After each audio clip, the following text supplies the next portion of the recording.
If you have arthritis of your hip or your knee, here's something you might not expect a surgeon to say. Surgery should be the last option, not the first. Now, a joint replacement, is the only true cure for arthritis, but there are good non-surgical treatments for the symptoms, and surgery should be the last resort. So before we ever talk about an operating room, here's what a lot of people can do. And that's the best part. A lot of this is under your control. That's what I want this to be about. Not what gets done to you, but what you can do for yourself. Let me start with the big picture. Arthritis is wear of the cartilage of your joint. Picture it like a tread on a tire wearing down, until ultimately all the cartilage wears away and you're bone on bone. A replacement trades out that worn surface. That's why it's the only real cure. But cure doesn't mean first step. For most people, we can manage the symptoms for years before surgery's ever on the table, and the goal of everything else is simple. Keep you comfortable, keep you active, put surgery off as long as it makes sense. Then, when it's truly time, you'll know. We'll come back to that at the end. So what's actually in your control? Start with strength.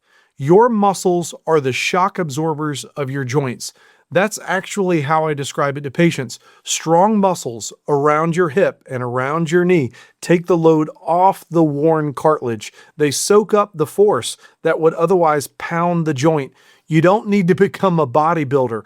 You just need to keep the muscles that support the joint strong and working. That alone can take the edge off of arthritis pain. Next is motion. Here's an honest thing about arthritis.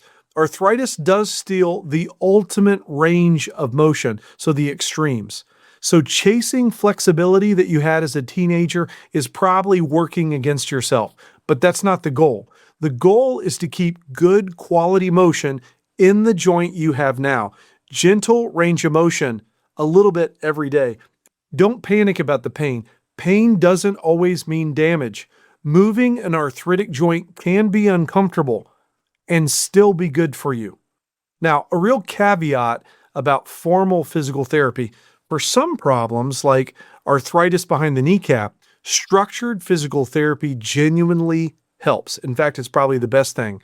But for advanced arthritis of the hip, aggressive, formal physical therapy can often make the pain worse. So here's what I usually tell people.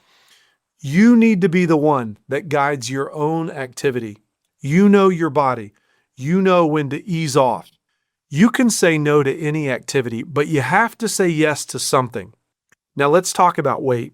Stay with me here, because the math is striking, and studies back this up. For every pound you lose, you take 4 pounds of force off your knee with every single step. That's 4 pounds per step. Now multiply that across thousands of steps a day. A small amount of weight loss creates a huge drop in the load on your joint. You don't have to lose 50 pounds to feel it. In fact, if you lose just 5 pounds, that's 20 pounds of force off your joint every time you take a step. Even that little change changes how you feel. Now, let's clear up a few things about over-the-counter medicines, and this matters. Tylenol, for example, is not an anti-inflammatory. Tylenol is acetaminophen, which is a mild pain reliever. It may be the safest over-the-counter option we have, but it doesn't fight inflammation directly. The anti-inflammatories are a different group completely. There's ibuprofen, which you probably know as Motrin or Advil. There's naproxen, which you know as Aleve. Those tend to work better for arthritis pain because arthritis pain has a lot to do with the inflammation behind it. So if you've tried Tylenol, for example, and feel let down, maybe that's why. You may not have tried the kind of medicine that targets the actual problem, the inflammation. One caution though, these anti-inflammatories aren't right for everyone. Always check with your doctor about which one is safe for you. If pills aren't enough, the next step is often an injection. Let's walk through the real options here. First, steroid. You might know it as cortisone shot. A steroid shot calms the inflammation and it helps a lot of people, but I have a rule. Do not use them too often. For me, that's probably no more than 3 times a year in each joint, and here's why. Too much steroid in a joint can actually speed up cartilage damage and weaken the nearby tendons. A careful study even showed that repeated steroid shots led to more cartilage loss than just placebo, just water injections. So a steroid shot can buy you time, but a string of steroid shots is not a treatment plan. Next in the injection category, hyaluronic acid injections. Some people call these gel shots or chicken shots or maybe a lubrication shot. They're all the same thing. I'll be straight with you about the evidence here. The big guidelines, even from the American Academy of Orthopedic Surgeons, say the proof isn't that strong to support its wide use. But in my own practice, I've seen a lot of patients do really well with this treatment. About 80% of patients get relief for 6 months, and some a lot longer. A lot of them come back asking for it by name because you can repeat it down the road, just not more frequently than every 6 months. So I want to weigh the literature, but I also want to weigh the person sitting in front of me. Then there's PRP, which stands for platelet-rich plasma injection. Here's what that actually is. We take a little of your own blood, we spin it down to concentrate the platelets and the anti-inflammatory parts. We then inject that fluid back into your joint. It targets the inflammation in a very different way than steroid or even those gel shots. The evidence is still evolving here on PRP, but in my practice, around 70 to 80% of patients get real relief for 6 months or, again, sometimes longer. One important thing to know, though, PRP isn't typically covered by your insurance, so it's often an out-of-the-pocket expense, and you should know that going in. Now, here's one thing that really bothers me: stem cells. And I understand the appeal completely here. You hear stem cells and you picture growing brand new cartilage. Who wouldn't want that? I certainly do. But here's the truth for advanced arthritis. The medical studies just don't support it.